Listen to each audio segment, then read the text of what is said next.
Bahria university medical and dental college के होनहार लिखारियों और मेरे इंस्टाग्राम पेज के प्यारे दोस्तों, अस्सलाम वालेकुम। मेरा नाम तैयब वकास है और मैं 4th ईयर MBBS का स्टूडेंट हूँ। और सबसे पहले पेश की माजरत इंटरनेट के इस प्रॉब्लम के लिए जो हमें इस वर्कशॉप के शुरू में ही पेश आया है। उम्मीद है अब दोबारा नहीं आएगा। तो आप पहले शायरी और मेरा मुख्तसर तारुफ सुन लीजिए, फिर हम बाकायदा आगाज़ करेंगे स्लाइड्स के साथ। तो जनाब, मेरे अपने शौक़ और अम्मी जान की सख्त निगरानी में मैंने प्रेप क्लास में तकरीर और मुताला शुरू किया और शायरी और मेरा आँख मचोली का सा मामला रहा। हुआ यूँ कि मैंने मैट्रिक में 2 गज़लें और कुछ अशार कहे।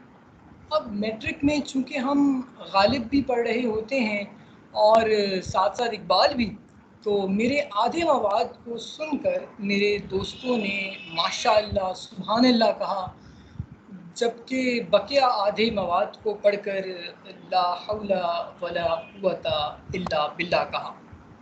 खैर, मैंने 3 से 4 पेजेस पे मुश्तमिल ये मवाद मैट्रिक में लिखा और फिर कुछ ना लिखा।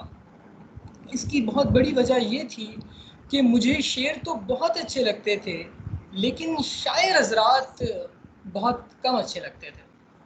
फिर अल्लाह की करनी कुछ ऐसी हुई कि MBBS के तीसरे साल में मैंने दोबारा शेर कहना शुरू हुए। हुआ ये कि शायरी खुद चल कर उन दिनों मेरे पास आई और चूँकि अपना एक उसूल है कि अगर मुअन्नस दस्तक दे तो लौटाया नहीं जाता, तो शायरी ने जब दिल पे दस्तक दी तो हमारा शायरी करना बहर तौर ज़रूरी अमल था। और जब फिर शेर कहना शुरू हुआ तो फिर ऑडियंस दरकार थी और हमारे यहाँ बहरिया यूनिवर्सिटी में शेर सुनने वालों का मामला जो है वो निहायत अफसोसनाक है, जिसकी सबसे अच्छी मिसाल इस वर्कशॉप की अटेंडेंस है। क्योंकि हमारे यहाँ शायरी का फ़न शायद इतना ज़्यादा आम नहीं है जितना होना चाहिए, लेकिन हमारी पूरी कोशिश है कि इस तरह की वर्कशॉप्स के ज़रिए ये काम किया जाए। खैर, इंस्टाग्राम पे आने से पहले, यहाँ पेज बनाने से पहले मेरी ये राय थी, मैं ये समझता था कि शायद शायरी सिर्फ़ और सिर्फ काफ़िए और रदीफ़ की पाबंदी का नाम है। लेकिन यहाँ जब अहले इल्म की सोहबत मुयस्सर आई तो फिर ये पता चला कि जनाब, शेर में वज़न भी होता है और ये कि इल्म उरूज़ भी किसी चीज़ का नाम है और तख्ती भी की जाती है। ये तमाम बातें मेरे लिए बहुत अफसोसनाक थी। यानी शायरी एक ऐसी चीज़ जो मैं अपने दिल के बोझ को हल्का करने के लिए करता हूँ, उसमें भी ज़ाब्ते थे, उसमें भी कानून थे और ये भी एक बाकायदा फ़न था, जिसमें आपको फ़न है, जिसमें आपको बाकायदा साथ कहना पड़ता है, चाहे वो पाबंद शेर हो या फिर आज़ाद। अच्छा, तो फिर जब यूँ मामला चला तो फिर मैंने उरूज़ को उस वक्त मुनासिब नहीं समझा, कबूल नहीं किया। लेकिन उसके बाद आहिस्ता आहिस्ता हमारे यहाँ इंस्टाग्राम में एक बहुत मुमताज़ कॉलम निगार हैं, माशाअल्लाह बहुत अच्छा लिखते हैं, बहुत संजीदा लिखते हैं। उन्होंने अब से 2 माह कबल एक मज़मून लिखा। उस मज़मून का पेराया जो था वो शायरी और आजकल के नए शायरों के फ़न शायरी के दूर होने पर था।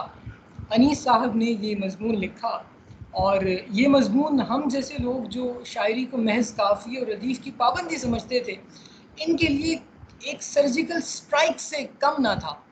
तो इसके असरात कई दिनों तक हमारे ऊपर रहे और बिलाखिर मैंने इस मज़मून के बाद ये फ़ैसला किया कि अगर मैं शेर कह ही रहा हूँ तो क्यों ना उसूल और ज़वाबित के साथ कहूँ, ताकि बाज़ाब्ता तौर पर उसे एक शेर कहा जा सके। इसके साथ साथ देखिए, अगर आप कोई भी काम कर रहे हैं तो आपकी तरजीह ये होना चाहिए कि आप वो काम सही तरीके से करें, उस काम की बारीकियों को पूरा करके करें। तो यूँ इल्म उरूज़ का इल्म सीखने की बुनियाद पड़ी और मैंने बहुत हद तक इसे सीखा। लेकिन मैं आज इल्म उरूज़ में भी बहुत ज़्यादा आगे होता, लेकिन मामला ये हुआ कि ट्विटर पे इमरान साहब ने उन दिनों इर्तुगरुल का शोशा छोड़ दिया और हम इर्तुगरुल को प्यारे हो गए। खैर, आज आज की इस नशिस्त का मकसद सिर्फ़ और सिर्फ आपको इल्म उरूज़ का रास्ता दिखाना है, उस रास्ते का पता देना है कि जिस पे चलकर आप अपने कलाम को, अपने अशार को, अपनी गज़लों को, अपनी नज़मों को और बेहतर बना सकते हैं, अपने फ़न को निखार सकते हैं। और ये बात जनाब रोज़ी रोशन की तरह आया है कि 1 घंटे की एक नशिस्त में ना तो आप इल्म उरूज़ सीख सकते हैं और ना मैं आपको सिखा सकता हूँ, लेकिन मेरी प्रमोशनल वीडियो के ही अल्फाज हैं, हम इसका दीदार कर सकते हैं। हम ये देख सकते हैं कि ये इल्म उरूज़ का जो एक अजीब सा नाम है, ये दिखने में कैसा है और इसकी बुनियाद किस चीज़ पर डली हुई है। अच्छा, तो आज का अगर कोई सिग्नेचर जुमला हो, कोई सिग्नेचर मशवरा हो आप सबके लिए, तो वो मेरी तरफ से एक लाइन में, एक जुमले में, वो ये है कि आप सब ने घबराना नहीं है। खैर, आप सब ने घबराना नहीं है का जो जुमला है, ये मैं सोच कर आया था और इसका पहला नुक्ता यही था कि अगर अगर लाइट चली जाती है या फिर मेरा इंटरनेट वफ़ा नहीं करता, तो फिर अल्हम्दुलिल्लाह I have my mobile package and I will switch, जो वर्कशॉप के एन शुरू में हो गया। और दूसरा पॉइंट है, वो बहुत इम्पॉर्टेंट है कि जनाब आपने इस बात का ख़याल रखना है कि मैं जो बात कह रहा हूँ उस पे तवज्जो दें। स्लाइड्स पे सिर्फ़ और सिर्फ मारूज़ी बातें लिखी गई हैं।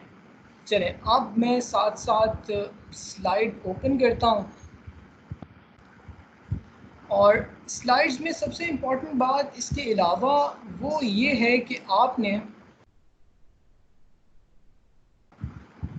जो एक्सरसाइजेज़ मैंने आपके लिए तैयार की हैं, उन्हें उन्हें बहुत इम्पोर्टेंस देना है, क्योंकि अगर आप उन्हें इम्पोर्टेंस देंगे तो इंशाअल्लाह ताला जो बात आज हम करेंगे वो आपको अज़बर हो जाएगी। अच्छा, और अगर कोई बात आपको समझ नहीं आती है, कोई कॉन्सेप्ट समझ नहीं आता, तो आपने फिर भी घबराना नहीं है। यहाँ एक ऑप्शन है रेज़ योर हैंड वाला, you can use this option and I will put out your query इंशाल्लाह। चलें, पीपीटी आपकी स्क्रीन्स पर आ चुकी होगी। हम अब आगाज़ करते हैं। चलें, महबूब ख़िज़ा साहब का बहुत प्यारा शेर, और जिस मज़मून की बात मैं कर रहा था ये उसका आगाज़ भी इसी शेर से हुआ। बात यह है कि आदमी शायर या तो होता है या नहीं होता। तो ये बात ढकी छुपी नहीं है कि शायरी एक खुदादाद सलाहियत है, ये अल्लाह की देन है। यानी एक इंसान सिर्फ़ और सिर्फ मश्क के ज़रिए, सिर्फ इल्म उरूज़ जान लेने से शेर नहीं कह सकता या फिर अच्छा शेर नहीं कह सकता। ये बहरतौर खुदा की देन है। तो फिर सवाल ये है कि अगर ये खुदा ही की देन है तो फिर हम शायरी क्यों सीखें? ये सवाल मैंने अपने आप से भी किया था कि अगर मैं काफ़िए और रदीफ़ की पाबंदी कर रहा हूँ तो मुझे क्या ज़रूरत है कि मैं शायरी भी सीखूँ, लाइक फ़नी शायरी की बारीकियों को सीखूँ। तो जनाब, सबसे पहली बात, शायरी खुदादाद सलाहियत है, तो आप पे ये फ़र्ज़ है कि आप इस सलाहियत का हक़ अदा करें और इसे निखारने में अपनी सलाहियतें बरूए कार लाएँ। एफ़र्ट करें कि किसी तरीके से ये फ़न और बेहतर हो, और उस फ़न की बेहतरी के लिए उस मज़मून में बहुत अच्छी मिसाल अनीस साहब ने लिखी, और वो ये है कि अगर एक इंसान में, एक शख्स में ये सलाहियत है कि वो ज़ख्मियों की बहुत अच्छी देखभाल करता है, बीमारों का बहुत अच्छा ख्याल रखता है। तो ये ज़रूरी नहीं है कि वो डॉक्टर ही आप उसे कह दें, उसमें वो सलाहियत मौजूद है, वो डॉक्टर बन सकता है, वो अच्छा मुआलिज बन सकता है, लेकिन आप उसे मुआलिज तो नहीं बोलेंगे जब तक कि वो उस इल्म तिब के तमाम बारीकियों को समझ नहीं लेता और तरीके से अपने आप को इल्म तिब से आरास्ता नहीं कर लेता। तो ये 4 खूबियाँ मैंने यहाँ स्लाइड में लिखी हैं जो मैंने अपने कलाम में महसूस की जब मैंने इल्म उरूज़ सीखा या फिर सीखने की तगोदो की। आपका फ़न निकलता है, आप जो भी शेर कह रहे हैं वो उसमें जो बेहतरी, जो उजलापन, जो ताज़गी और जो दमख़म उरूज़ की एडिशन के बाद आएगा, उसका तसव्वुर उरूज़ से पहले मुमकिन नहीं है। आपका मेयार अच्छा होता है। अब एक शेर के अंदर अगर 10 चीज़ें हैं तो आप 6 चीज़ें सही कर रहे हैं। गोया अब आपके शेर का कम से कम इतना लेवल है कि आप उसे किसी उस्ताद शायर को सिखा सकते हैं ताकि वो आपके ख़याल की बेहतरी का सामान करें। इस बात को मैं आगे भी डिस्कस करूँगा। यस, तकनीकी समझ-बूझ। अब जो आप शेर कह रहे हैं, आपको ये पता चल जाता है कि इस शेर में जो मैंने कहा है, इसके अज्जा कितने हैं, इसके अरकान कितने हैं और इन अरकान की अरेंजमेंट क्या है, जो एक शेर के अपने कलाम, एक शायर के अपने कलाम के लिए और उस शायर के दूसरे शायरों के मुताले के लिए बहुत ज़रूरी है और पेशा वराना महारत भी इंशाअल्लाह ताला आपके कलाम में आती है। अगली स्लाइड देखिए, शेर कैसे परखा जाए। देखिए, आप शेर के परखने को 2 हिस्सों में तकसीम कर सकते हैं। एक हिस्सा उस शेर की साख्त, उस शेर का स्ट्रक्चर, और वो स्ट्रक्चर आपको शायरी का इल्म उरूज़ बताता है। उस्ताद शायरों ने 200 बर्स इन स्ट्रक्चर्स पे काम किया और हमें 20 से ज़ायद स्ट्रक्चर्स दिए जिन पर हम बावज़न शायरी कर सकते हैं। साख्त इल्म उरूज़ के ज़रिए तय की जाती है। अब आती है ख़याल की बात। तो ख़याल को कोई भी इंडोर्स भी कर सकता है और उसे रद्द भी कर सकता है। ख़याल एक आज़ाद चीज़ है। शेर किसे कहते हैं? तो जनाब, शेर वही होता है जो इल्म उरूज़ के दिए गए उसूलों के मुताबिक हो, और शायरी का इल्म इल्म उरूज़ कहलाता है। मौज़ू या गैर मौज़ू कलाम। अच्छा, देखिए, मौज़ू कलाम वो कलाम है जो आप इल्म उरूज़ के बयान करदा उसूलों के मुताबिक जब शेर लिखते हैं तो उस शेर को मौज़ू कलाम कहेंगे। और अगर आप इल्म उरूज़ के उसूलों को, कवानीन को, ज़ाब्तों को बालाए ताक रख कर यूँ ही शेर लिख देते हैं और उसमें वज़न नहीं होता, तो वो गैर मौज़ू या फिर इल्म उरूज़ के तहत शेर नहीं माना जाता। आप अपनी स्क्रीन्स पर लेफ़्ट साइड पे सबसे नीचे देखिए, आमद और आवुर्द के खानों को देखें। अच्छा, आवुर्द वो कलाम है, वो शेर है, वो बात है जो आप सोच बचार के लिखते हैं। आवुर्द वो कलाम है जो आप इंटेंशनली सोच समझ के लिखते हैं। यानी मैंने आपको एक मौजू दे दिया, करंटीना, क्वारंटीन चल रहा है ना आजकल, तो करंटीना, उर्दू में क्वारंटीन को करंटीना कहते हैं। तो करंटीना के मौजू पर अगर मैं आपको बोलूं कि आप एक गज़ल लिखिए या फिर एक शेर लिखिए और आपको 2-3 घंटे का वक्त दे दूं, तो फिर आप सोच बचार के करंटीना पर जो मवाद लिख कर लाएंगे, जो शेर लिख कर लाएंगे, उसे हम आवुर्द कहेंगे। चूँकि पहला पॉइंट, आपने वो इंटेंशनली सोच समझ के इरादतन लिखा है, और दोम you actually put your effort into it, आपने खुद लिखा है। आमद, तो जनाब, आमद जो है वो एक बहुत अम्ब्रेलिक फिनोमिना है। आमद से मुराद कोई भी शेर अगर आप आपके ऊपर खुद ब खुद नाजिल हो जाता है। यानी आप इमेजिन कीजिए कि आप शायर फैसल पे जा रहे हैं और अचानक आपके जहन में एक शेर आ जाता है, एक मिसरा आता है, फिर एक और मिसरा आ जाता है, आप उन दोनों मिसरों को लिखते हैं और वो एक शेर बना देते हैं। तो ये शेर आमद हुई, ये शेर आमद हुई क्योंकि आपका शेर कहने का इरादा नहीं था और ख़ुद ब खुद शेर हो गया। अच्छा, एक बात एडिशनल है, आमद में ज़्यादातर मौजूद कलाम लोग लिखते हैं जब उन्हें आमद होती है, ज़्यादातर। अच्छा, अब इस स्लाइड पे आपको मैं उर्दू नसर और शायरी के बुनियादी अज्जा या फिर उनका बुनियादी अगर ब्रेक डाउन किया जाए तो वो कैसा दिखेगा ये बताने जा रहा हूँ। कोई भी मजमून आप देखें, कोई अफसाना देख लें, ये नावल देख लें, ये तमाम चीज़ें पैराग्राफ से बनती हैं, पैराग्राफ से बनती हैं और एक पैराग्राफ जुमलों से बनता है। ठीक है, एक मजमून मुख्तलिफ पैराग्राफ से बनता है और एक पैराग्राफ मुख्तलिफ जुमलों से बनता है और ये जुमले अल्फाज से मिलकर बनते हैं। ठीक है, जबकि गज़ल, एक गज़ल में कम से कम 5 अशार होते हैं। गज़ल के इब्तदाई गज़ल के मतला और मक्ता को मिलाकर एक गज़ल के अंदर 5 अशार होते हैं और उस एक शेर में 2 मिसरे होते हैं। मिसरा आप ये कह लीजिए कि जैसे शेर के होते हैं ना, आप अगर समझें कि एक शेर में 2 जुमले होते हैं तो उन दोनों जुमलों को इंडिविजुअली हम मिसरा कहते हैं। एक शेर में 2 मिसरे होते हैं और हर मिसरा अरकान से मिलकर बनता है। जुमला अल्फाज से बनता है उर्दू नसर में, जबकि शायरी में एक मिसरा अरकान से मिलकर बनता है। अच्छा, अब ये स्लाइड आपके लिए आसान होनी चाहिए। काफ़िया हम मैट्रिक से पढ़ते हुए आ रहे हैं। काफ़िया वो हम आवाज़ अल्फाज हैं जो मिसरे के आखिर में आते हैं।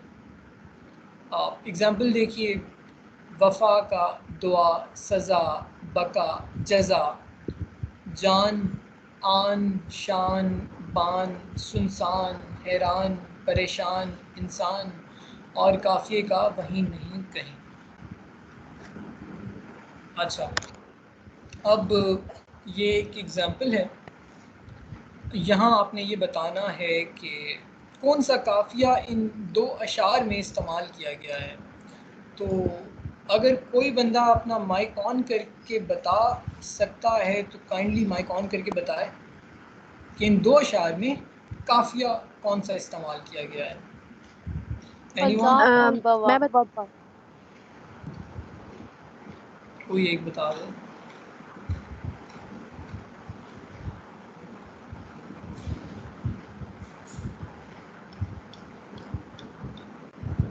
Three, to, one. फिजा और वबा। ठीक है, ठीक है, ठीक है, आई गॉट, डन हो गया। आगे हम और डिटेल्स में जाएंगे। लफ्ज़ रदीफ़, ये भी मैट्रिक से पढ़ते हुए आ रहे हैं। वो लफ्ज़ या तरकीब जो काफ़िए के बाद आती है और हूबहू दोहराई जाती है।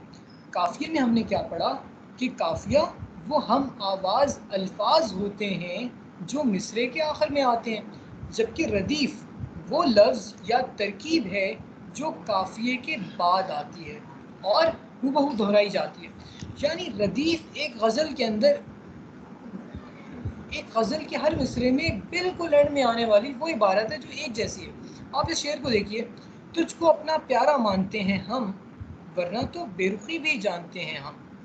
यहाँ वो कौन सी इबारत है, वो कौन सी तरकीब है जो इस शेर के मिसरे के एंड में आ रही है और हूबहू दोहराई जा रही है? हैं हम, पहले मिसरे में भी हैं हम और दूसरे मिसरे में भी हैं हम, और यहाँ मानते और जानते हमारा काफ़िया है।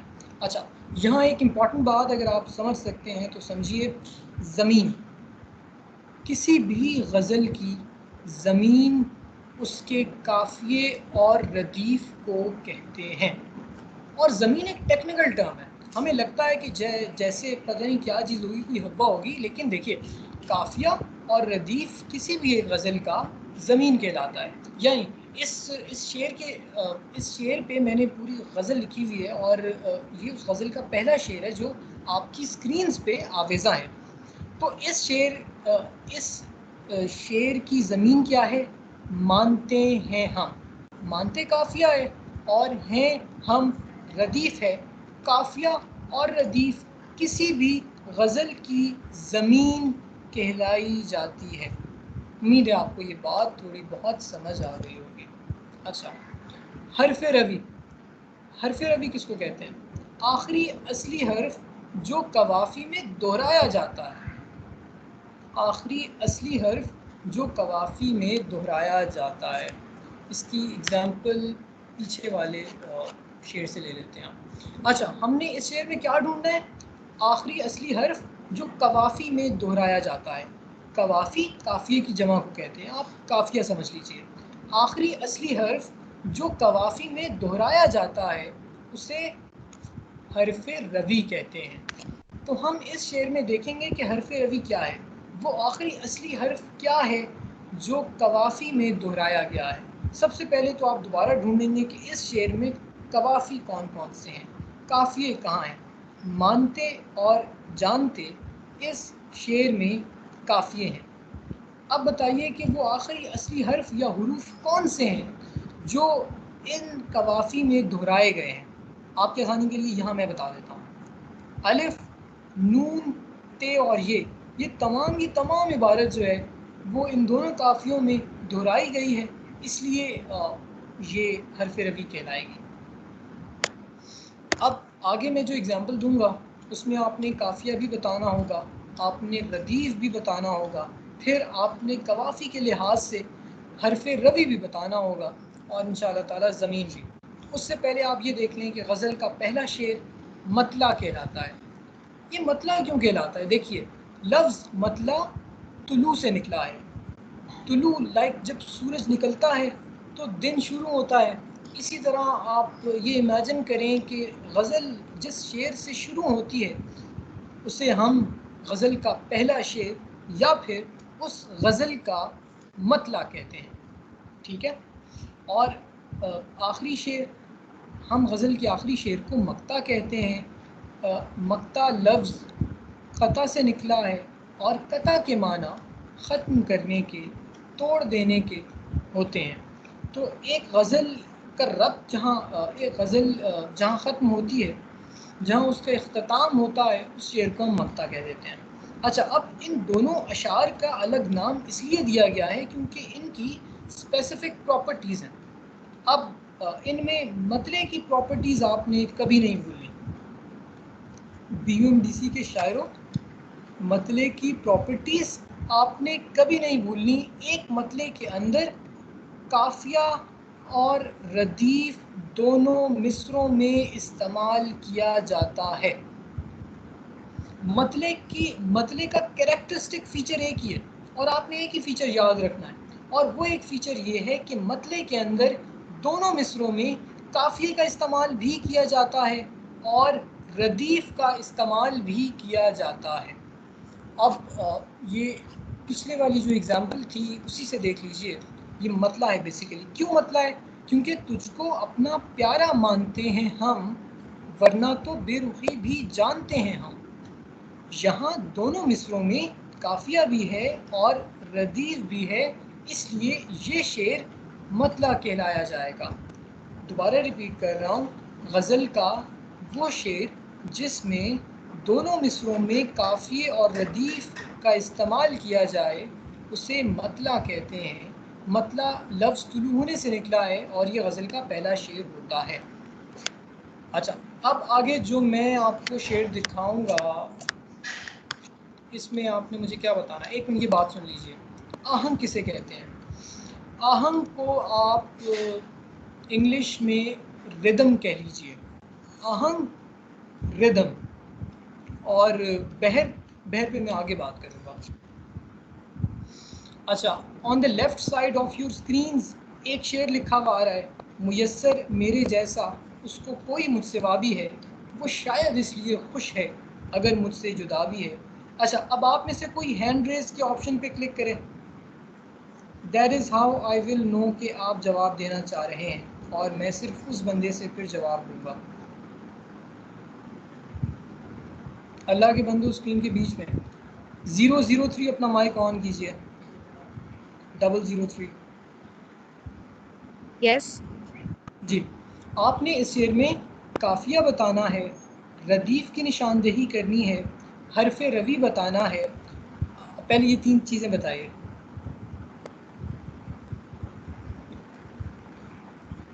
काफिया होगा सिवा और जुदा, यस।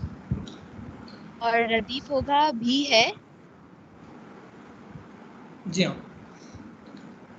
और हरफ रवी बताइए। मुझको जो रदीफ, मुझ भी रिपीट हो रहा है तो हम लोग उसको रदीफ नहीं बोल सकते।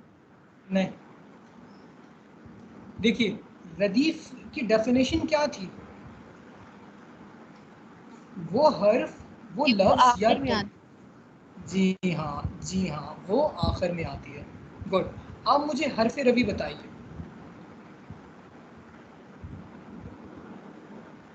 अम, अलिफ, अलिफ। गुड, अलिफ है।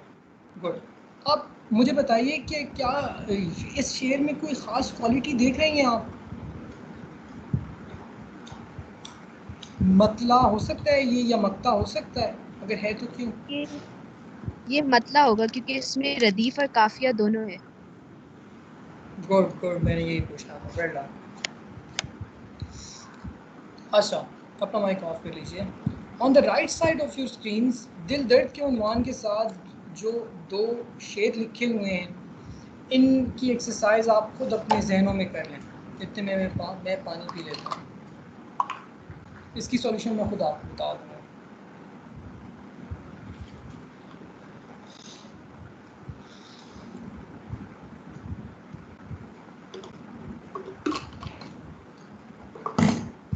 देखिए, सबसे पहले मैं सिर्फ पहले शेर पे तवज्जो दे रहा हूँ। पहले शेर में काफ़िया पाया और बनाया है। यहाँ रदीफ़ ही नहीं है। यहाँ हरफ रवी, अलिफ, ये और अलिफ है। ठीक है। और ये मतला है। पहला शेर, बेवफा तो मैंने औरत को पाया ही नहीं, उसका हमदर्द खुदा ने बनाया ही नहीं। ये मतला इसलिए है क्योंकि इसके दोनों मिसरों में काफिया भी है और रदीफ भी है। अब हम आगे चलते हैं। अच्छा देखें, यहाँ तक एक एक पार्ट मुकम्मल हो गया, और ये BUMDC के होनहार भिखारियों के लिए ख़ास तौर पे था, क्योंकि मैं नहीं चाहता वो ये गलतियाँ दोबारा करें। अब आगे वाला पार्ट आपने तवज्जो से सुनना है, ये छोटा सा, ये आखिरी पार्ट है। अच्छा देखिए, दुनिया में रुए ज़मीन पे मौजूद हर ज़बान आवाज़ों के निज़ाम से बनी है। क्योंकि इंसान मुख्तलिफ़ आवाज़ें निकालता है, तो इन आवाज़ों का इम्तिज़ाज, इन मुख्तलिफ़ आवाज़ों की आमेज़िश जो है वो एक ज़बान को तश्कील देती है। तो आवाज़ों का निज़ाम जो है वो एक ज़बान को बनाता है। तो आवाज़ों का वो निज़ाम जो उर्दू ज़बान को बनाता है, वो क्वांटिटेटिव निज़ाम है। यानी आवाज़ों के 2 निज़ाम होते हैं, सिर्फ 2। एक क्वांटिटेटिव निज़ाम होता है और एक क्वालिटेटिव निज़ाम होता है। तो जो आवाज़ों का निज़ाम उर्दू ज़बान में है, वो क्वांटिटेटिव कहलाता है। वो क्वांटिटेटिव इसलिए कहलाता है क्योंकि उर्दू ज़बान छोटी और बड़ी आवाज़ों से मिलकर बनी है। और ये आज की आखिरी बात है जो हमें समझनी है। आगे की स्लाइड्स में मैंने सिर्फ ये बताया है कि छोटी और बड़ी आवाज़ें क्या होती हैं, क्योंकि छोटी और बड़ी आवाज़ों से उर्दू ज़बान बनती है। अब ये जुमला पढ़िए। शेर के दोनों मिसरों में छोटी और बड़ी आवाज़ों की तादाद और तरतीब एक जैसी। खैर छोड़ें। तो मैंने आपको बताया कि उर्दू ज़बान में क्वांटिटेटिव सिस्टम ऑफ आवाज़ें हैं, ठीक है। और इससे मुराद ये है कि चाहे कोई मज़मून लिख रहा हो, कोई अफ़साना लिख रहा हो या शायरी लिख रहा हो, तो उसमें जो तमाम अल्फाज इस्तेमाल होंगे, जो तमाम अरकान इस्तेमाल होंगे, वो बेसिकली छोटी और बड़ी आवाज़ों से बने हैं।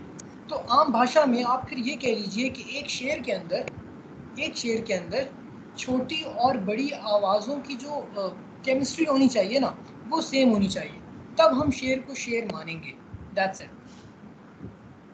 आवाज़ों की केमिस्ट्री, छोटी और बड़ी आवाज़ों की केमिस्ट्री दोनों अशार में एक जैसी होनी चाहिए। That's it. अब उस केमिस्ट्री में क्या आता है? उस केमिस्ट्री की सिर्फ दो डिमांड्स हैं। एक ये कि इन छोटी और बड़ी आवाज़ों की तादाद एक जैसी हो और तरतीब एक जैसी हो। तादाद एक जैसी हो और तरतीब एक जैसी हो।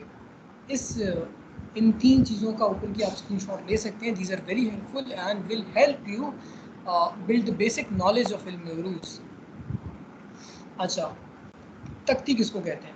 अब देखिए, मैंने आपको ये बता दिया कि एक शेर छोटी और बड़ी आवाज़ों से मिलकर बनता है, और एक मौजू शेर क्या शेर था? वो जो इल्म उरूज के उसूल, इल्म उरूज के कवानीन, इल्म उरूज के ज़ाब्तों के मुताबिक है।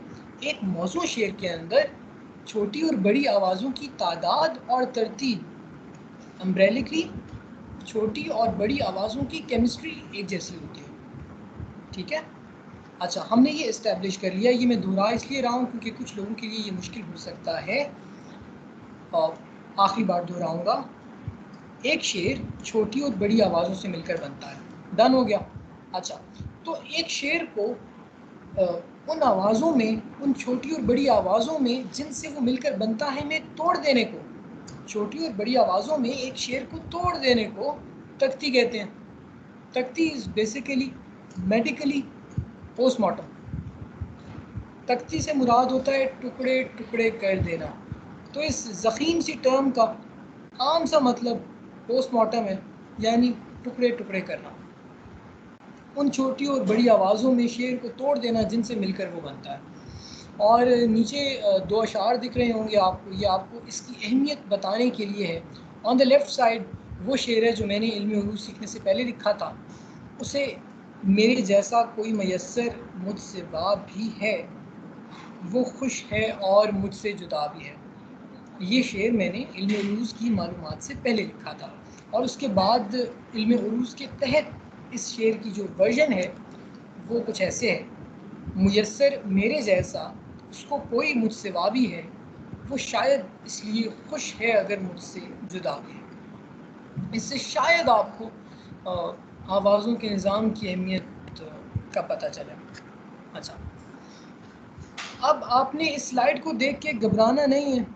On the left side of your screen जो अजीब अजीब से नाम लिखे हुए हैं और उनके आगे अजीब सा ब्रेकडाउन हुआ है, उस सबको आप छोड़ दें, और सिर्फ on the right side of your screens आप तवज्जो दें और ये देखें कि शेर के अरकान क्या होते हैं और किससे बनते हैं। तो मैंने आपको बताया था कि एक शेर दो मिसरों से मिलकर बनता है, और हर मिसरा अरकान से मिलकर बनता है। अब ये अरकान किस चीज़ से मिलकर बनते हैं और ये क्या होते हैं? क्या होते हैं का मतलब आपको समझ आ गया। ये वो चीज़ें हैं जो मतलब शेर बनाते हैं। That's it. ये किससे बनते हैं? एक मिनट कि तमाम ज़बानें जो हैं वो मुख्तलिफ़ आवाज़ों से बनती हैं, और उर्दू ज़बान जिन आवाज़ों से मिलकर बनी है वो छोटी और बड़ी आवाज़ें हैं। यानी उर्दू ज़बान छोटी और बड़ी आवाज़ों से मिलकर बनी है। That's it. तो ये अरकान छोटी और बड़ी आवाज़ों से मिलकर बनते हैं। I hope I am clear. अच्छा, अब मैं आपको छोटी और बड़ी आवाज़ों से मुतल्लिक बताऊंगा, क्योंकि अगर आपने ये समझ लिया तो will be done. That is the last point I want you guys to understand. मुतहर्रिक हुरूफ किनको कहते हैं? मुतहर्रिक हुरूफ हरकत वाले हुरूफ होते हैं, और ये वो हुरूफ हैं जिन पे ज़बर, ज़ेर या पेश होती है। मुतहर्रिक हुरूफ हरकत वाले हुरूफ होते हैं। ये वो हुरूफ होते हैं जिन पे ज़ेर, ज़बर या पेश होती है। यानी ये वो लोग हैं जिन्हें सुनाने का बहुत शौक़ है, जो हरकत में रहते हैं। और साकिन हुरूफ इनके बरक्स खामोश होते हैं। मुतहर्रिक हुरूफ हरकत वाले हैं, वो सुनाते हैं, और साकिन हर्फ बेचारे सुनते हैं, वो खामोश हैं। साकिन हर्फ की का कैरेक्टरिस्टिक फ़ीचर क्या है? साकिन हुरूफ पे ज़बर, ज़ेर या पेश नहीं होती। मुतहर्रिक हुरूफ ज़बर ज़ेर या पेश होती है इन पे, और साकिन हुरूफ ये खामोश होते हैं इन पे सॉरी, इन पे ज़ेर ज़बर या पेश होती ही नहीं है। अब मैं पिछली स्लाइड पे वापस जा रहा हूँ। अच्छा, on the left side of your screens जो अजीब अजीब से अल्फाज आ रहे हैं उनमें सबसे ब्लू में लिखे गए सबसे पहली हेडिंग पे जाएंगे आप, जो मफ़ाइलुन लफ्ज़ लिखा हुआ है इसको इग्नोर करें। इसके आगे जो ब्रेक डाउन हुआ है इसके आगे जो मुख्तलिफ़ चीज़ें लिखी हुई हैं उन पे गौर करें। मीम के ऊपर ज़बर है, मीम के ऊपर ज़बर है, इसका मतलब मीम के ऊपर हरकत है, तो मीम मुतहर्रिक हर्फ हुआ। मीम के ठीक बाद आप गौर करें फ़े के ऊपर ज़बर है। अगर फ़े के ऊपर ज़बर है तो इसका मतलब ये कि फ़े एक मुतहर्रिक हर्फ है। फ़े के ठीक बाद आप अलिफ को पाएंगे, और अलिफ के ऊपर ज़ेर ज़बर या पेश नहीं है। इसका मतलब ये कि अलिफ साकिन हर्फ है। आगे देखें, ऐन के नीचे ज़ेर है, इसका मतलब ये कि ऐन मुतहर्रिक हर्फ है। ऐन के ठीक बाद ये आता है, ये के ऊपर ज़ेर ज़बर या पेश नहीं है, तो ये साकिन हर्फ हुआ। आगे देखें, लाम के ऊपर पेश है, तो लाम मुतहर्रिक हर्फ हुआ, और लाम के ठीक बाद जो नून है उसके ऊपर ज़ेर ज़बर या पेश नहीं है, तो नून मुतहर्रिक हर्फ हुआ। अब पहली टर्म के नीचे वाली टर्म देखें, फ़ाइलातुन लिखा हुआ है, उसके आगे के ब्रेक डाउन पर आ जाए। फ़ाइलातुन को इग्नोर करें आप।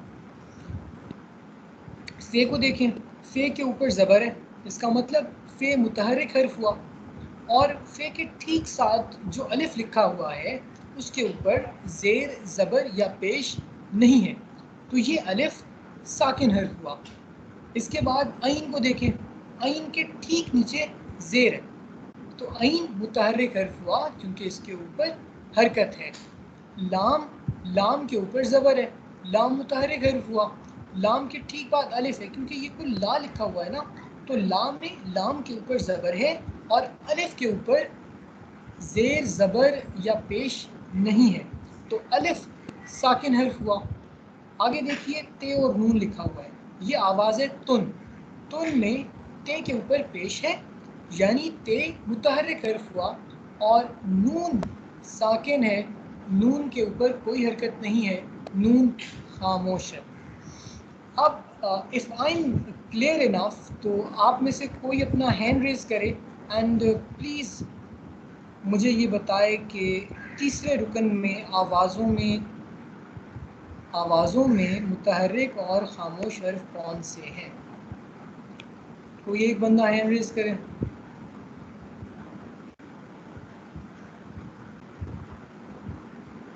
अल्लाह के बंदो, क्या हो गया यार। चलें, ये वाला ये जुज़, अच्छा 0 to 8 अपना माइक ऑन करें, और थर्ड रुकन मुस्तफ़इलुन जो लिखा हुआ है उसके आगे का मुस्तफ़इलुन के बारे में बताएं। मीम सीन साकिन है और मीम जी हाँ, मीम पे हरकत है, मीम के ऊपर पेश है, तो मीम मुतहर्रिक हर्फ हुआ, और उसके ठीक बाद जो सीन है वो साकिन है। आगे देखें, ते के ऊपर हरकत है, ते के ऊपर यानी ज़बर है, और फे साकिन है, तफ। 112 अपना माइक ऑन करें, और चौथे रुकन मफ़ऊलात के आगे के ब्रेक डाउन के पूरे ऊपर आप रोशनी डालेंगे। 112। जी, अस्सलाम वालेकुम। वालेकुम सलाम। जी, इसमें मीम के ऊपर ज़बर है, इसका मतलब ये हरकत वाला हर्फ है, और फे साकिन है। इसके बाद ऐन के ऊपर पेश है, इससे ये पता चल रहा है हरकत वाला हर्फ है। वाव साकिन है क्योंकि उसके ऊपर कोई आराब नहीं लगे हुए। फिर लाम और अलिफ है, जिसमें लाम के ऊपर ज़बर है जबकि अलिफ साकिन है, और ते भी साकिन है क्योंकि उसके ऊपर ज़बर ज़ेर पेश नहीं है। Excellent excellent excellent, good good. अच्छा, 085 जिनके एंड में आ रहा है वो पांचवें रुकन के मुतालिक हमें बता सकते हैं। जी जीरो जी मीम के ऊपर जी मीम के ऊपर पेश है तो ये मुतहर्रिक है, और ते के ऊपर जबर है तो उसके ऊपर भी हाय भी बता दूँ ना। हाँ, तो ते के ऊपर हरकत है तो फिर ये भी मुतहर्रिक है। पे के ऊपर जबर है तो उस पे हरकत है, ये भी मुतहर्रिक है। देन आइन के ऊपर जेर है तो ये भी मुतहर्रिक है, और लाम के ऊपर पेश है, ये भी मुतहर्रिक है, इस पे हरकत है। नून साकिन है। अच्छा अच्छा, 085 आप ब्रेक डाउन की हुई तरकीब के तीसरे कंपोनेंट पे वापस जाएं। फे के ठीक बाद अलिफ है, अलिफ के बारे में आपका क्या ख्याल है? अलिफ साकिन है। नहीं, गुड गुड गुड। अलिफ हाँ देखें जी देखें जी, इस तरह की जितनी भी आवाज़ें ना, ऊपर ला भी आई थी और यहाँ ये फ़ा है, तो फ़ा में फ़े के ऊपर ज़बर होता है और अलिफ साकिन होता है। अलिफ के ऊपर कोई एराब नहीं होता, और ला की भी यही बात है। चलें हम आगे चलते हैं। तख्ती से मुतल्लिक मैं आपको बता चुका हूँ कि तख्ती आम ज़बान में, आसान भाषा में पोस्टमार्टम को कहते हैं। शेर को उन छोटी और बड़ी आवाज़ों में तोड़ देना जिनसे वो बनता है, वो तख्ती कहते हैं। अच्छा, अब आज की आखिरी बात आधी आवाज़ और पूरी आवाज़ पे यहाँ, ठीक है। आधी आवाज़ में एक मुतहर्रिक हर्फ आधी आवाज़ बनाता है। एक मुतहर्रिक हर्फ आधी आवाज़ बनाता है, इस बात को आप इग्नोर करें। सेकंड चीज़ पर आ जाए। सबसे पहले हम ये समझेंगे कि पूरी आवाज़ या बड़ी आवाज़ क्या होती है। पूरी आवाज़ या बड़ी आवाज़ दो हरूफ से मिलकर बनती है। डन हो गया। और इन हरूफ का पैटर्न जो है, इट इज़ व्हाट कॉन्स्टिट्यूट्स पूरी आवाज़ या बड़ी आवाज़। इस बात को समझ लेंगे तो फिर हमें आधी आवाज़ पढ़ने की ज़रूरत ही नहीं। मैंने आपको पहली स्लाइड्स में ये बताया था कि आवाज़ों की तादाद और उनका पैटर्न जो है वो बहुत इम्पॉर्टेंट होता है। तो यहाँ हम पूरी आवाज़ का पैटर्न पढ़ेंगे, और तादाद बहुत क्लियर हो चुका है कि पूरी आवाज़ में दो हरूफ होते हैं, जबकि आधी आवाज़ में एक हरफ होता है। तो पूरी आवाज़ में सबसे पहले एक मुतहर्रिक हर्फ होता है और उसके ठीक बाद एक साकिन हर्फ होता है। पूरी आवाज़ में, पूरी आवाज़ या फिर बड़ी आवाज़ में सबसे पहले मुतहर्रिक हर्फ होता है और उसके ठीक बाद साकिन हर्फ होता है। वो लोग जो स्लाइड्स नहीं देख पा रहे उनके लिए मेरी आवाज़ काफ़ी है।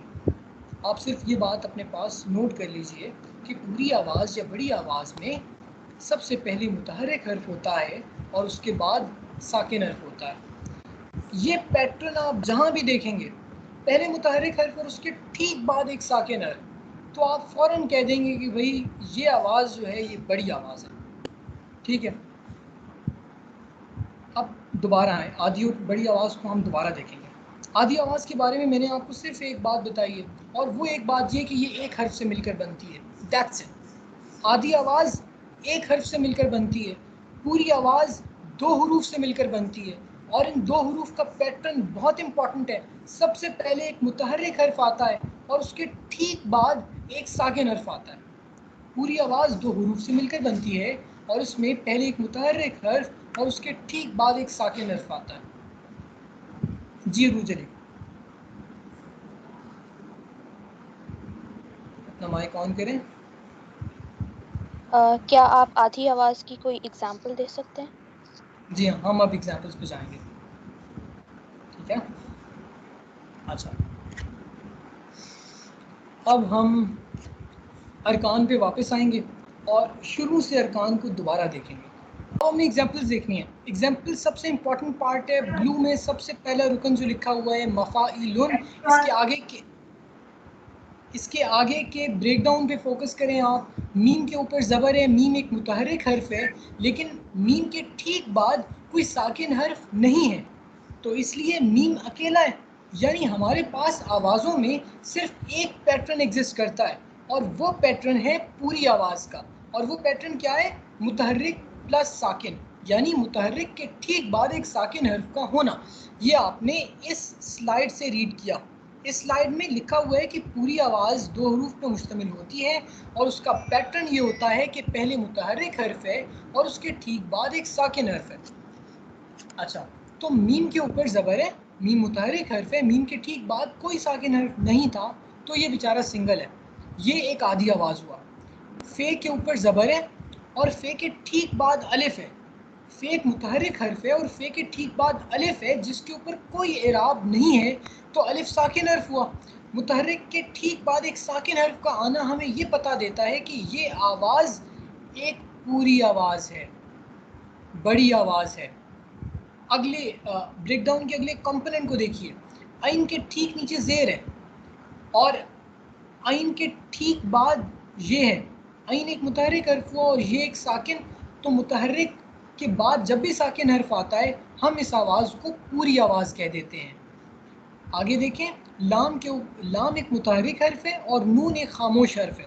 तो एक मुतहरिक हर्फ के ठीक बाद जब भी एक साकिन हर्फ आएगा आप इस आवाज़ को एक पूरी आवाज़ कह देंगे, और जब भी कोई साकिन हर्फ या कोई मुतहरिक हर्फ इस पैटर्न से आउट होगा, इस तरकीब से आउट होगा, तो फिर उसे हम आधी आवाज़ कहते हैं। सेकंड कंपोनेंट के ब्रेकडाउन पर आइए आप। फ़ाइलातुन पे फे मुतहरिक हर्फ है, अलिफ साकिन हर्फ है। जब भी मुतहरिक के ठीक बाद एक साकिन हर्फ आएगा हम इस आवाज़ को पूरी आवाज़ कह देंगे। उसके बाद आइन है, आइन पे हरकत है, लेकिन इस मुतहरिक हर्फ के ठीक बाद कोई साकिन हर्फ नहीं है। इसके बाद तो लाम है, लाम पे तो हरकत है, तो ये आइन अकेला हुआ, तो आइन एक आधी आवाज़ हुआ। लाम मुतहरिक हर्फ है और लाम के ठीक बाद अलिफ है, अलिफ खामोश हर्फ है, तो मुतहरिक के ठीक बाद जब भी साकिन हर्फ आएगा हम इसे आंखें बंद कर आवाज़ कह देंगे। आगे देखिए, टे हरकत वाला हर्फ है और नून साकिन है, तो जब भी एक हरकत वाले हर्फ के ठीक बाद आएगा ये पूरी आवाज़ कहलाएगी। मुस्तफ़इलुन जो कि तीसरा रुकन है उसका ब्रेकडाउन मैं करके दूंगा, आगे आप में से कोई करेगा। मीम के ऊपर हरकत है, सीन खामोश है। जब भी हरकत के बाद खामोशी होगी या फिर हरकत के बाद कोई साकिन हर्फ आएगा तो हम इसे पूरी आवाज़ कहेंगे। मुस के बाद देखें तफ, तफ में भी यही है कि पहले मुतहरिक हर्फ है उसके बाद एक साकिन हर्फ है, तो ये भी एक पूरी आवाज़ हुई। अब आगे देखिए आइन है, आइन के ऊपर तो हरकत है लेकिन एक हरकत वाले हर्फ के ठीक बाद कोई खामोश हर्फ है ही नहीं, और लाम पे हरकत है। हमने कहीं ये पैटर्न तो नहीं देखा ना कि एक मुतहरिक और एक मुतहरिक को कोई चीज़ कहते हैं, नहीं कहते। हमारे पास सिर्फ एक पैटर्न है, मुतहरिक हर्फ के बाद एक साकिन हर्फ का आना। तो लुन जो है वो भी एक पूरी आवाज़ है। अब आप में से कोई अपना माइक ऑन करके चौथे रुकन मफ़ऊलात के बारे में बताएं। जी अरूजरी। मफ़ूलात में सबसे पहले मीम के ऊपर ज़बर है और फे पर साकिन है जो कि बड़ी आवाज़ का पैटर्न है, तो ये बड़ी आवाज़ हुआ। आइन पर पेश है और वाव पे साकिन, ये भी बड़ी आवाज़ का पैटर्न है, तो सेम एज इट इज़ वो भी बड़ी आवाज़ हुआ।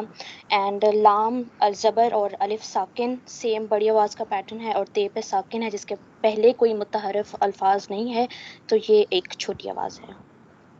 Exactly, well done, well done. अब कोई और मुझे पांचवें रुकन का बताए।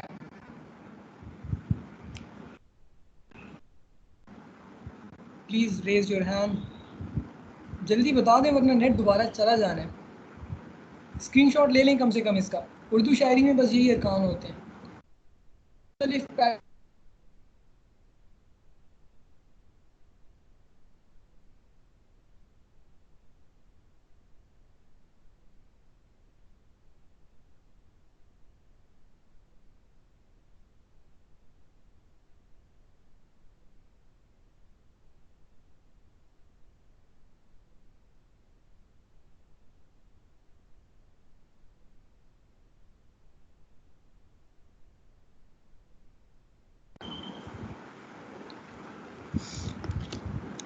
यार आगे चलते हैं, आज नेट जो है ना वो बहुत तंग कर रहा है मुझे। अब आई होप आप मुझे सुन पा रहे होंगे। अब हम एग्जाम्पल्स की बात करें। लफ्ज़ खामोश को देखिए, खे के ऊपर हरकत है, अलिफ साकिन है, खा, तो मैंने उसको टू से रिप्रेजेंट कर दिया। हाँ, ये बात मैंने आपको बताना है, पूरी आवाज़ों को या बड़ी आवाज़ों को हम टू से रिप्रेजेंट करते हैं। आधी आवाज़ों को हम 1 से रिप्रेजेंट करते हैं। इसकी एक मंतक यूँ भी समझिए कि पूरी आवाज़ या बड़ी आवाज़ में 2 हरूफ होते हैं, तो हम इसलिए उसको 2 से रिप्रेजेंट कर देते हैं। और अलिफ और साकिन हरूफ सॉरी आज दिमाग ख़राब कर दिए नेट ने। आधी आवाज़ में चूँकि एक हरफ होता है तो इसलिए हम उसे 1 से रिप्रेजेंट करते हैं। ये रिप्रेजेंटेशंस मुख्तलिफ हो सकती हैं, यानी कुछ लोग एक गोल दायरा बनाते हैं और उसको आधी आवाज़ कह देते हैं, कुछ उस गोल दायरे में रंग भरते हैं तो उसको और नाम देते हैं। खैर, इसमें देखें खा जो है वो 2 से रिप्रेजेंट किया मैंने, मीम और वाओ मो है, ये एक बड़ी आवाज़ है, इसको भी 2 से रिप्रेजेंट कर दिया। एंड में शीन बेचारा तन्हा रह गया, और इस तरह तन्हा रह गया है कि इससे पहले कोई मुतहर्रिक हर्फ है ही नहीं, तो हमने शीन को आधी आवाज़ माना और इसे 1 से रिप्रेजेंट कर दिया। यहाँ ये बात इम्पॉर्टेंट है कि मैंने पैटर्न जो रखा हुआ है वो ये है कि उर्दू की तरफ से ही काउंटिंग जो है वो स्टार्ट की हुई है, यानी these numbers actually start from right hand side and not left hand side. आम तौर पे they start from left hand side. अच्छा, अगला लफ्ज़ देखिए, हरकत। हे मुतहर्रिक है, रे साकिन है, हर बड़ी आवाज़ हुआ, 2 से रिप्रेजेंट कर दिया। कत के ऊपर ज़बर है, ते साकिन है, तो कत को भी मैंने एक बड़ी आवाज़ माना और 2 से रिप्रेजेंट कर दिया। अब देखिए लफ्ज़ सुकून, सुकून। अच्छा, जितने भी अल्फाज हैं ना, दे ऑल डिपेंड ऑन अदायगी। आप में से कोई भी अगर शायरी करना चाहता है तो सबसे पहले आप कोई भी डिक्शनरी डाउनलोड करेंगे और वहाँ से भी आपको आराब का पता चल जाता है कि सही तलफ़ुज़ क्या है। तो सुकून में सीन जो है उसके ऊपर इराब है और इसलिए उसको मैंने 1 से रिप्रेजेंट कर दिया, क्योंकि सीन से ठीक पहले कोई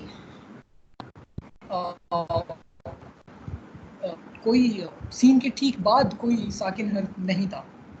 अच्छा, सीन अलग हो गया, सीन आधी आवाज़ हुआ। आगे है कू के एक मुतहर्रिक हर्फ है, वाव साकिन है, तो कू का साउंड जो है वो पूरी आवाज़ हुआ, इसको 2 से रिप्रेजेंट कर दिया। इसके बाद बचा नून।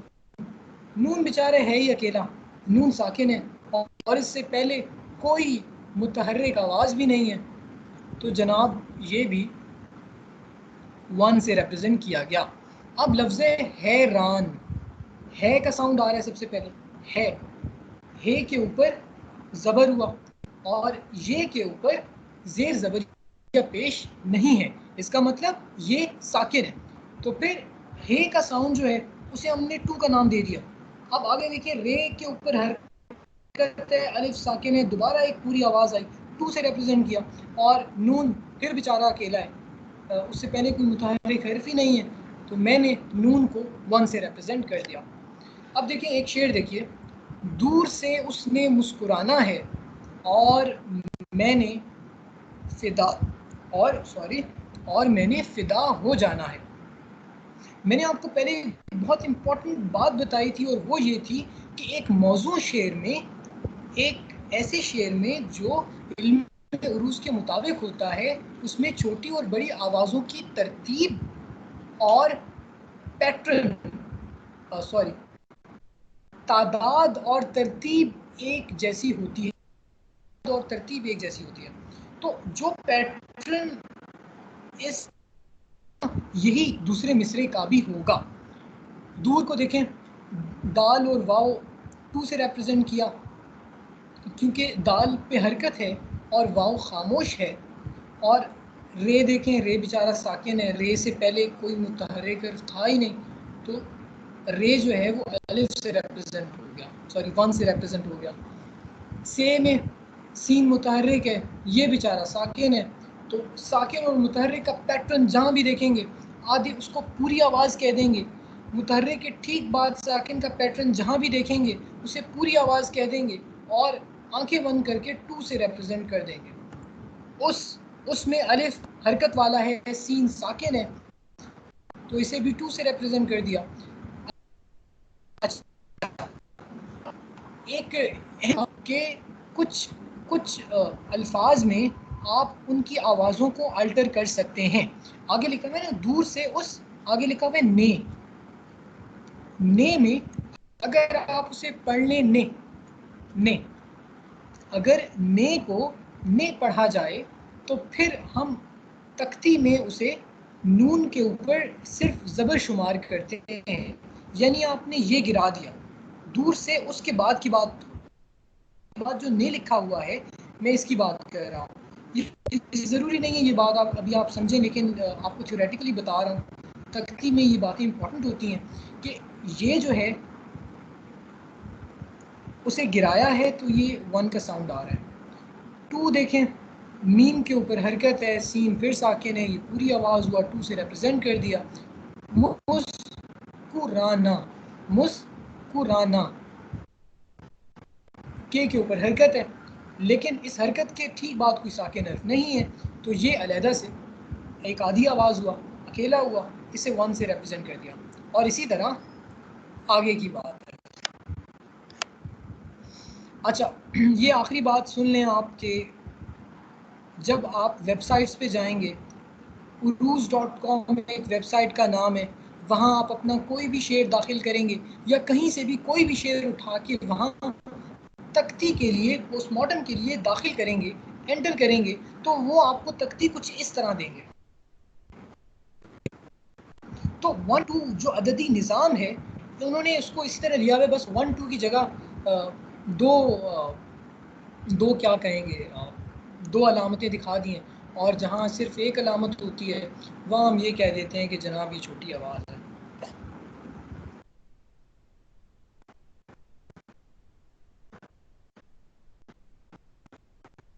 इस स्लाइड की पिक्चर ले लें आप, और अगर ये स्लाइड समझ आ जाती है, मैं समझा देता हूँ वैसे नेट ना जाए।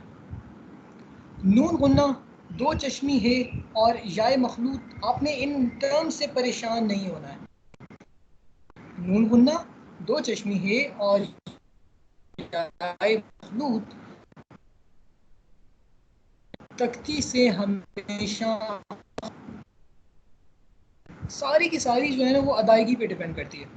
जो अशार अदा हो रहे होते हैं हम पोस्टमार्टम में सिर्फ उन्हें ही शामिल करते हैं। तो जो नूर गुन्ना है ना, जब चांद में आता है, अब नीचे जो मसला लिखा हुआ है उसके आगे की एग्जांपल्स को देखिए।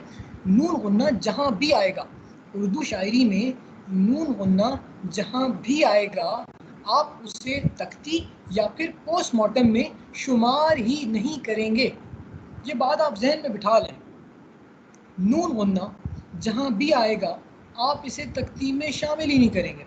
चांद को चाँद लिखेंगे जब आप तख्ती कर रहे होंगे, वो इसलिए क्योंकि जब हम ये लफ्ज़ अदा कर रहे होते हैं तो नून की अलहदा से आवाज़ नहीं होती। चांद मतलब इसमें जो नून गुन्ना है उसकी अलहदा से अपनी कोई आवाज़ नहीं है, वो सिर्फ फैसिलिटेट कर रहा है, अल्टर कर रहा है, मॉडिफाई कर रहा है अपने से बाद के आने वाली आवाज़ को। ये स्लाइड की डिस्क्रिप्शन में लिखा हुआ है।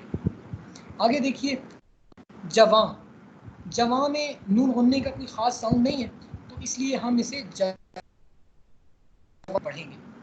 जहां नून गुन्ना यहाँ भी काउंट नहीं होगा, वहाँ नहीं। नहीं की एग्जांपल जो है, नहीं की एग्जांपल जो है ये भी बहुत इंपॉर्टेंट है।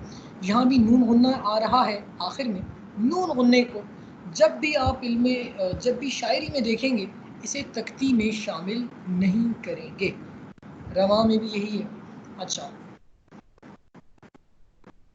और दो चश्मी जहन में डाल लें, एक नून गुन्ने को डाल लें और एक हे को अपने जहन में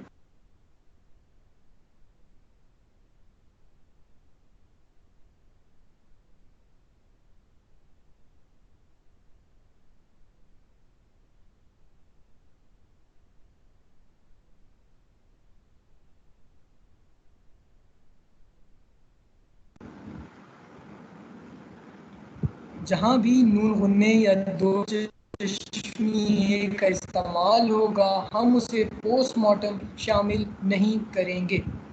फल देख लें, अब यहाँ दो चश्मी है सिर्फ और सिर्फ पे की आवाज़ को मॉडिफाई कर रहा है, इसकी अपनी अलहदा से मुनफरिद कोई आवाज़ नहीं है। तो फल को आप पल लिखेंगे, आप अदा फल ही करेंगे, लेकिन सिर्फ तख्ती करते हुए ये देखते हुए कि इस मिसरे का वज़न क्या है। इस मिसरे का वज़न क्या है से मुराद इस मिसरे में कौन सी आवाज़ें हैं, आवाज़ों की तादाद क्या है और उनका पैटर्न क्या है। ये दो चीज़ें सिर्फ आपने देखना होती हैं, आवाज़ों की तादाद और उनकी तरतीब। जब तख्ती कर रहे होंगे, आवाज़ों की तादाद और तरतीब देख रहे होंगे, तो फिर आप सिर्फ और सिर्फ नून गुन्ने को और दो चश्मी हे को इंक्लूड नहीं करेंगे, सिर्फ और सिर्फ फल में पे और लाम को इंक्लूड करेंगे। पल, पे के ऊपर हरकत है, लाम साकिन है, ये एक बड़ी आवाज़ हो गया। तो फल की तख्ती क्या है, फल का पोस्टमार्टम क्या है, टू। टू क्यों? क्योंकि एक बड़ी आवाज़ है और दो चश्मी हे का तख्ती में कोई वज़न ही नहीं है। इसी तरह फूल को तख्ती करते वक्त फूल लिखेंगे, रत को रत लिखेंगे, माथा को माता लिखेंगे। अब याय मखलूत वाली आखिरी बात है, ये नहीं भी समझ आती है तो खैर है, चिल है, कोई मसला नहीं है। याय मखलूत, अब याय मखलूत की एग्जांपल आप लें, लफ्ज़ क्यों। क्यों में ये जो है वो सिर्फ और सिर्फ आवाज़ मॉडिफाई कर रहा है। क्यों, प्यार, इन दोनों एग्जांपल्स में क्यों जो है या फिर क्या जो है, क्या का वज़न तख्ती में होगा का,